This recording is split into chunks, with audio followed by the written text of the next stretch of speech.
Elon Musk is buying Twitter for $44 billion as the First Amendment, free speech, and Section 230 have all been thrust back into the national conversation.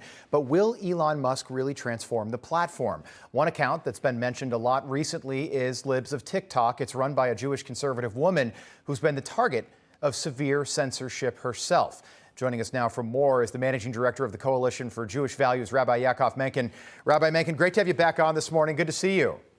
Good morning. Glad to be back with you. I just want to get your top line thoughts on what you make of all this. The news broke yesterday afternoon, late in the day, that this was actually going to happen. I think we all thought it was going to happen when their stock price was frozen right around $51. It looks like Elon Musk is going to buy this with the intention of turning it into what it was probably supposed to be from the start. What do you make of that? I agree with your conclusion. Absolutely. It appears that he's doing this for the statement more than the potential profit margin down the road. He really wants to see the platform become an opportunity for everyone to have their say. And it doesn't matter what your perspective is, as long as you're not openly hateful or discriminatory and promoting, forget promoting hate, not promoting violence.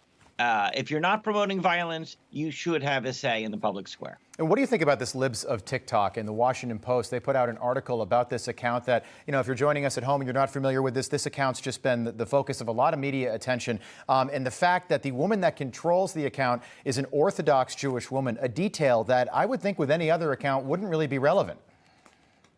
It's part of exactly how disgraceful the double standard is. Taylor Lorenz, the writer for Washington Post, had just quite recently, at the beginning of April, been on national TV crying about the effects of doxing and what it had on her. And then she turned around and wrote an article in which she linked to this woman's real estate license and, yes, unrolled the fact that she's an Orthodox Jew, which, of course, exposes her to a whole additional layer of hate. If you look at federal crime statistics and hate crime statistics in particular, Libs of TikTok became a target specifically. She had to go into hiding during the holiday of our freedom, Passover, because she's an Orthodox Jew and because she was revealed to be an Orthodox Jew. If you want to make it relevant to her work, it's because you're of the type that believes that being Orthodox, or, by the way, following the Bible, period, means you're an inherently hateful person towards LGBTQ. And that's simply not the case. So I don't think people are aware of this, but I think people know there's probably a bias on Twitter when it comes to conservative voices. We all know what happened with the Washington Post story. Checked out the New York Post story about Hunter Biden's laptop 18 months ago.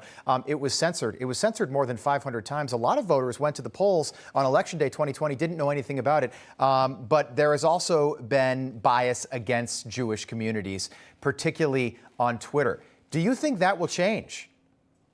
I would certainly hope that there would be more of an opportunity for both sides, again, to have their voice.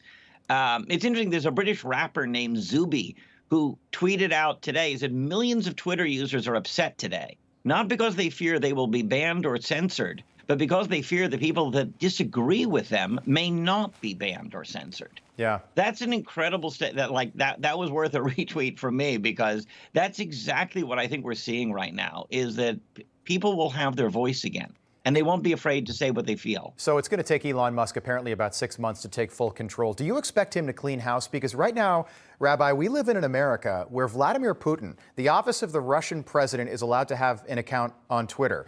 But President Donald Trump, the 45th president of the United States, this is an American-based company, by the way, is not. Will that change? By the way, it's not just Putin. It's the Taliban. It's Iran.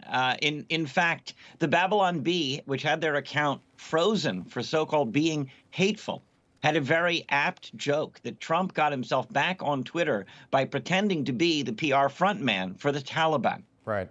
It just tells you the hypocrisy and ridiculous double standard right there. The question is, and apparently there are Twitter staffers crying over this change. Right. But you have to wonder, are you willing to actually operate by a consistent Rabbi, and not just staffers, standard? it's journalists, quote unquote journalists as well. And I'm telling you, if you're a journalist and you're upset about this, you're not a real journalist or a real reporter.